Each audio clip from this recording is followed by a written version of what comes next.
Bonjour messieurs, dames, je vais vous présenter notre projet Moon qui s'intitule le projet Crateria. Pour commencer, quel est le but de cette base lunaire? Cette base vise principalement à servir de centre de recherche scientifique. Elle permettrait aux astronautes de prolonger leur séjour sur la Lune.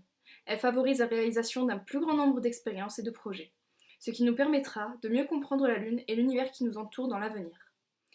De plus, cette base a pour objectif d'étudier l'environnement lunaire, les réactions des éléments dans cet environnement, la surface de la Lune, la culture des aliments en conditions, ainsi que les effets à long terme de la vie en faible gravité. Ces données recueillies seraient facilement transmises sur Terre à des fins scientifiques. Et aussi, tout cela pourrait permettre à l'avenir d'en faire une station spatiale pour une future mission spatiale vers Mars. Parlons maintenant de l'environnement extérieur. La Lune est soumise à différentes contraintes, telles que notamment des contraintes naturelles, telles que les rayons cosmiques et tempêtes solaires. Ils sont très dangereux pour l'être humain car provoquent des radiations qui peuvent provoquer notamment de forts cancers sur les sujets à ces aléas. Pour nous en protéger, nous avons décidé de nous implanter dans une faille proche du cratère Shackleton. Nous allons maintenant voir les différents moyens de survie sur la Lune. Pour commencer, nous allons mettre en place un système de recyclage d'eau, comme sur l'ISS, qui subviendra à 90% des besoins d'eau des astronautes.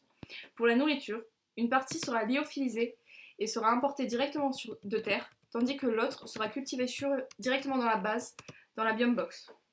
Les énergies auront comme source principale solaire, qui seront présentes sur la faille du cratère de Shackleton, où le jour y est constant, tandis que l'autre source seront fournies par des groupes électrogènes et nucléaires en cas de dernier recours. Pour ce qui est de la conception de la base, pour un petit peu d'originalité, nous avons décidé de la dessiner en forme de lune. La partie immergée sous la faille représente donc une lune et accueille toutes les pièces de vie. Si nous remontons via le pilier central, nous atteignons un observatoire tout en verre, permettant d'avoir une vue imprenable sur la Terre. Cet observatoire sera ainsi relié à un hangar où seront rangées toutes les affaires inutiles à la vie quotidienne sur la Lune, ainsi qu'une zone test assez éloignée des espaces de vie en cas de danger majeur pouvant survenir lors de ces tests. Pour faciliter la construction, notre base sera construite via une imprimante 3D utilisant la matière principale présente sur la Lune, le régolithe, qui est la roche lunaire, pour pouvoir créer, à partir de rien au final, toute notre base. Par la suite, des sas seront implantés dans la face supérieure, donc reliés au hangar et à la zone test, ainsi qu'en bas du grand pilier, où nous trouverons un sas permettant d'accéder à la partie basse de la base. Enfin, notre base sera soutenue par des pieds qui permettront d'éviter l'érosion de la base. Les facteurs sociaux comme l'autonomie, l'équité, la santé et la cohésion sociale entrent en jeu dans le bien-être des astronautes. Être éloigné de la famille peut entraîner des facteurs de dépression. Pour éviter cela, certains moyens sont employés, comme des pièces de repos, une salle de sport, et une nourriture plus adaptée. Pour l'autonomie, les pièces de vie sont facilement accessibles.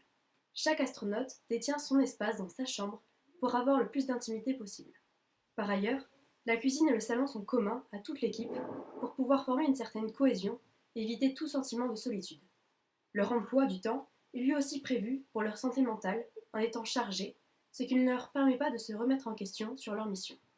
Enfin, la vue de l'espace et de la Terre, principalement proposée par l'observatoire, permet une certaine évasion des astronautes de leurs tâches quotidiennes. Tous les éléments étudiés permettent donc de proposer un service d'essai de survie en environnement hostile visant à développer des capacités non acquises pour une prochaine expédition sur Mars.